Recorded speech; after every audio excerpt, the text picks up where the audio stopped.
Hi everyone, and thank you all for attending this talk.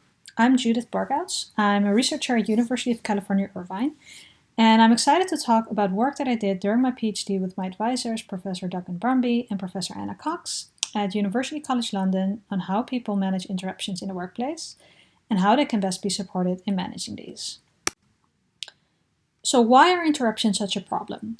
Well, as we all may know from our own experience, interruptions during work are common. If we don't get interrupted by other colleagues, we will find ways to interrupt ourselves. For example, many tasks require us to regularly interrupt and look up information we need, for example from documents, email. These interruptions are called inquiries, and though they are needed to progress with the task, like any type of interruption, they can be disruptive. It can slow down work, increase errors we make, and it is challenging to remain focused. The longer an interruption takes, the more disruptive it is, so it is important to manage the time we spend on these interruptions. So in this paper, we looked at how interruption management tools can support users in managing inquiries.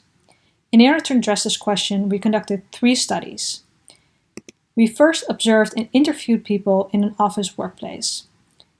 Based on the findings from this first study, we developed TimeToFocus, a notification tool showing people the duration of their interruptions while they are working on a task.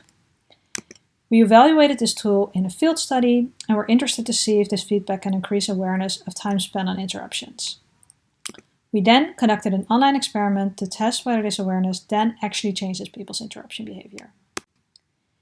So through our interviews and observations, it was interesting to find that physical and digital interruptions were handled differently. If people had to physically get up to retrieve information, they would postpone it until a convenient moment in the task, but because it takes time. If it had to be retrieved from digital sources, however, people would always address it immediately. And the explanation people gave was, well, it will only take a minute. It's just a quick switch to another computer window. We observed that it could actually take much longer than what people described, because people had to switch between many different windows and documents and would often get distracted. For example, they would open their email inbox and end up reading another email that was not relevant to what they were working on. We then wondered if people could be made aware how long these interruptions actually take. Could that help them in managing their time better? To test this, we developed a browser extension called TimeToFocus, which gives you feedback on how much time you spend on interruptions. And how this works is as follows. Say you want to write a paper. You're in your browser, in Google Docs or any other platform, and you click on the TimeToFocus icon in the top right corner. Once you do that, a pop-up will appear saying, okay, this is now the main task you're focusing on. You start writing, and at one point you realize you need to insert a reference, and you think, you know what, instead of continuing to write, I'll just briefly stop now and quickly look it up. It'll only take a second. The moment you open up another tab and switch away, you will see a notification that will say, you know what, every time you leave this task, it on average takes you this long to get back. To evaluate TimeToFocus, we conducted a field study with 9 office workers who got to use it for a week. And we found that office workers were aware they interrupted often, but not for how long. The feedback made them reflect on what they were doing during the interruption, and where possible they tried to reduce irrelevant activities. We then followed up the study with an online experiment to test if this reflection actually changes people's behavior.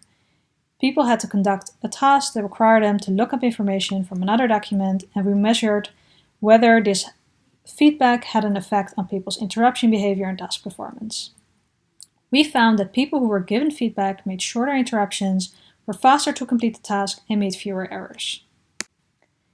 So taken together, these studies present empirical evidence that showing people how long they go away for can help reduce the time spent on interruptions and how people manage their time. It in turn can improve task focus and productivity in completing the task at hand. A known issue with behavioral interventions is a drop in engagement over time. So an obvious next step would be to study whether people would continue to engage with it and adjust their behavior.